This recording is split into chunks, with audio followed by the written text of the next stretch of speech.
Hello दोस्तों, जय हिंद जय भारत। आपका यूट्यूब चैनल MK सर 97 पर हार्दिक स्वागत है। भारतीय इतिहास सीरीज के अंतर पढ़ेंगे आज हम आधुनिक इतिहास से संबंधित ऐसे प्रश्नों को जो पिछली बार परीक्षाओं में कभी ना कभी पूछे गए हैं और आगे भी परीक्षाओं में आप सभी के लिए महत्वपूर्ण प्रश्न हैं। इस वीडियो को कृपया पूरा देखिएगा। वीडियो अच्छा लगे लाइक और शेयर कीजिएगा और साथ ही साथ मेरे चैनल पर नए हो सब्सक्राइब कर लीजिएगा और साथ ही बेल आइकन घंटी वाले जिससे हमारे वीडियो नोटिफिकेशन आप तक पहुँचती रहें। तो आइए, हमें उम्मीद है ये वीडियो आपको अच्छा लगेगा। इस वीडियो को पूरा आप जरूर देखिएगा। तो आइए, भारतीय इतिहास के अंतर्गत आधुनिक इतिहास के ऐसे प्रश्न पढ़ेंगे जो पिछली बार परीक्षा में कभी ना कभी पूछे गए और आगे भी परीक्षा में पूछे जाने की संभावनाएं अधिक हैं। आइए, ज़्यादा बात ना करते हुए पढ़ते हैं पहला प्रश्न। तो देखो, पहला प्रश्न है सुमलित सही सुमलित हैं। ये एक तो देखो युद्ध दिया, एक तो वर्ष दिया है। युद्ध की तारीख तो बक्सर युद्ध 1764 में हुआ था, प्लासी युद्ध 1757 में हुआ था और हल्दी घाटी युद्ध 1576 में हुआ था। तो आगे हम पढ़ेंगे ये युद्ध किन किन लोगों के मध्य हुआ था। प्रश्न आएंगे ऐसे। आइए अगला प्रश्न, किसने सर्वप्रथम भारत के साथ व्यापारिक संबंध स्थापित किए थे? किसने सर्वप्रथम भारत के साथ व्यापारिक संबंध स्थापित किए थे? पुर्तगालियों ने। 1498 में ईस्वी में किस पुर्तगाली अन्वेषक ने यूरोप से भारत के लिए एक नए समुद्री मार्ग की खोज की थी? वास्को डिगामा ने। भारत की तरफ आने वाले समुद्री मार्ग की खोज किसने की थी? वास्को डिगामा ने। वांडीवास के युद्ध में इंग्लिश सेना ने किसकी सेना को हराया था? कौन सी सेना को हराया था? फ्रांसीसी सेना को हराया था। ठीक। फ्रेंच ईस्ट इंडिया कंपनी ने पांडिचेरी किससे प्राप्त किया था? बीजापुर के सुल्तान से।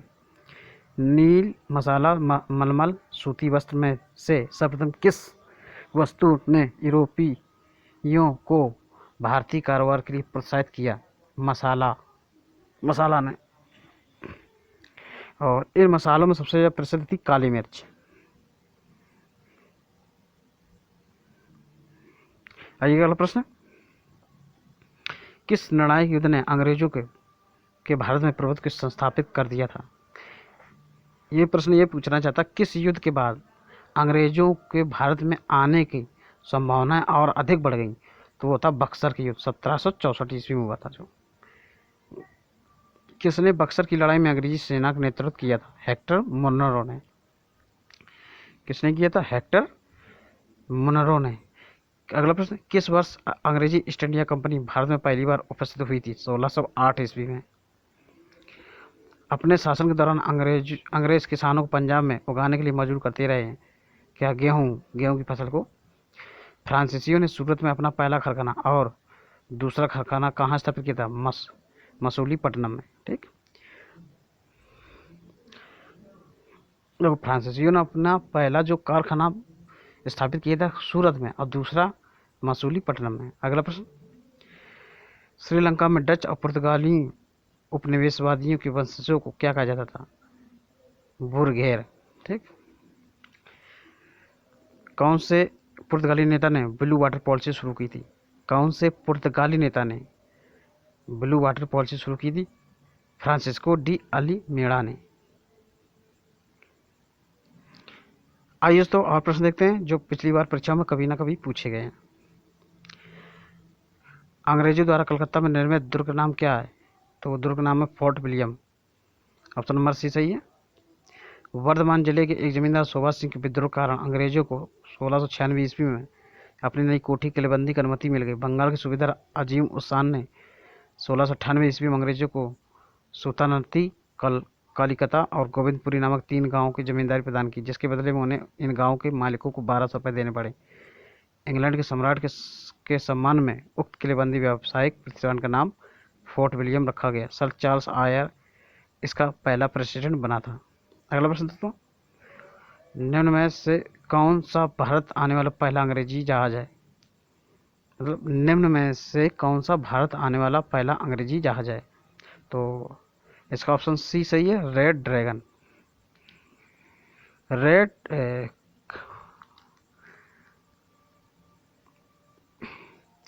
कैप्टन हांकिस के नेतृत्व में हेक्टर नामक पहला अंग्रेजी जहाज 1608 ईस्वी में सूरत के बंदरगाह पर आकर रुका था तथा हांकिस ही वह प्रथम अंग्रेज व्यक्ति था जिसने समुद्री मार्ग से भारत की भूमि पर कदम रखा था?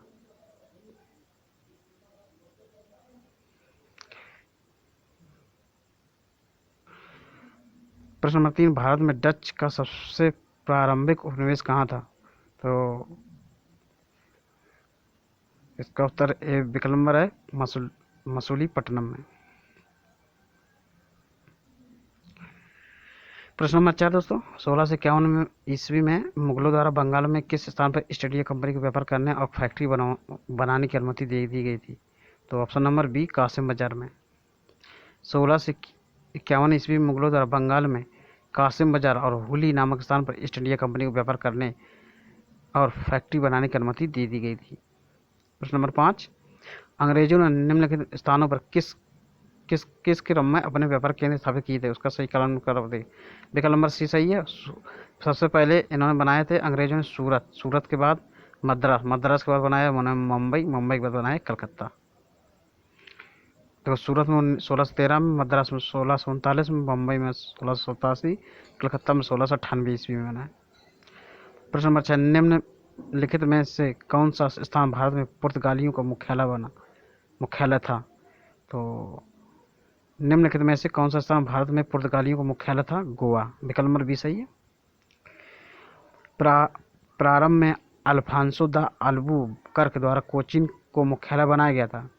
1530 ईस्वी में नीनो द कुन्हा द्वारा सरकारी कार्यालय कोचीन से गोवा स्थानांतरित कर दिया गया। इस प्रकार गोवा काफी लंबी अवधि तक पुर्तगालियों का मुख्यालय बना रहा। और ये प्रश्न नंबर 7 दोस्तों, अंग्रेज शासक चार्ल्स द्वितीय को किसकी राजकुमारी से विवाह करने के लिए बम्बई दहेज में दिया गया था? अंग्रेज शासक चार्ल्स द्वितीय को किसकी राजकुमारी से विवाह करने के लिए मुंबई दहेज में दिया गया था? इसका उत्तर है सही, विकल्प नंबर डी, पुर्तगाली। 1661 ईस्वी में इंग्लैंड के सम्राट चार्ल्स द्वितीय का विवाह पुर्तगाल की राजकुमारी कैथरीन से होने के कारण अंग्रेजों को मुंबई दहेज के रूप में प्राप्त हुआ था। बाद में चार्ल्स द्वितीय ने मुंबई को 10 पाउंड के वार्षिक किराए पर ईस्ट इंडिया कंपनी को दे दिया था। भारत के लिए समुद्री मार्ग की खोज का श्रेय जाता है? तो ऑप्शन नंबर सी सही, पुर्तगालियों को। भारत के लिए समुद्री मार्ग की खोज का श्रेय वास्को डी गामा को दिया जाता है, जो एक पुर्तगाली था। यह कालीकट के तट पर 1698 ईस्वी में पहुंचा था। यहाँ के स्थानीय शासक जमोरिन ने उसका स्वागत किया, जबकि स्थानीय व्यापारियों ने उसका विरोध किया था। प्रश्न नंबर 9, पुर्तगाली यात्री वास्को डी गामा का कालीकट आने पर भव्य स्वागत करने वाले भारतीय राजा का नाम क्या था? जमोरिन। विकल्प नंबर सी सही है। केप ऑफ गुड होप के रास्ते भारत तक समुद्री रास्ते की खोज किसने की थी? ऑप्शन नंबर ए सही, Vasco D gamma. Vasco D gamma जिस समुद्री मार्ग से आया था उसका नाम था केप ऑफ गुड होप। ठीक, केप ऑफ गुड होप के रास्ते भारत तक के समुद्री रास्ते की खोज वास्को डी गामा ने की थी। वह सर्वप्रथम 1498 ईस्वी में भारत के कालीकट के तट पर इसी मार्ग से आया था। प्रश्न नंबर 11 दोस्तों, भारत में सबसे पहले आने वाले और सबसे बाद में जाने वाले थे? विकल्प नंबर ए सही, पुर्तगाली। 1498 ईस्वी में वास्को डी गामा के भारत आगमन के साथ भारत में सर्वप्रथम विदेशी यूरोपीय के रूप में पुर्तगालियों का आगमन हुआ था। भारत के क्षेत्रों से वे सबसे बाद में गोवा से 1961 में गए थे। प्रश्न नंबर 12, भारत में पुर्तगाली सत्ता की वास्तविक नींव रखने वाले महानतम पुर्तगाली गवर्नर थे? विकल्प नंबर बी सही, अल्बुकर्क। भारत में पुर्तगाली शक्ति का वास्तविक संस्थापक अल्बुकर्क था। इसने भारत में एक प्रादेशिक शक्ति के रूप में पुर्तगाली राज्य की स्थापना की। इसने 1510 ईस्वी में गोवा जीता और 1511 ईस्वी में मलक्का पर नियंत्रण किया तथा फारस की खाड़ी में हरमुज पर अधिकार किया। प्रश्न नंबर 13, पुर्तगाली द्वारा कालीकट से ले जाने वाले कालीकट के सूती कपड़े यूरोप में आमतौर पर क्या कहलाते थे? तो ये कहलाते थे, विकल्प नंबर बी सही है, कैलको। गुजरात का शासक बहादुर शाह जिसके साथ हुई संघर्ष में मारा गया। पुर्तगालियों के साथ संघर्ष हुआ, इस संघर्ष में मारा गया।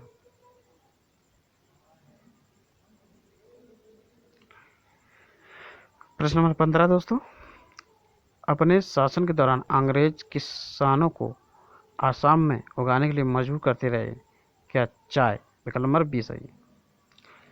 अंग्रेजों द्वारा अपनी साम्राज्यवादी नीतियों की पूर्ति, राजस्व एवं कच्चे माल की आवश्यकता की पूर्ति के लिए देश के विभिन्न हिस्सों में कृषिगत उपायों का सहारा लिया, जिसमें बंगाल में जूट, आसाम में चाय, गन्ना, संयुक्त प्रांत में मद्रास में चावल उगाने के लिए मजबूर करते थे। अपने शासन के दौरान अंग्रेज किसानों को मद्रास में उगाने के लिए मजबूर करते थे क्या? चावल। विकल्प नंबर डी सही है।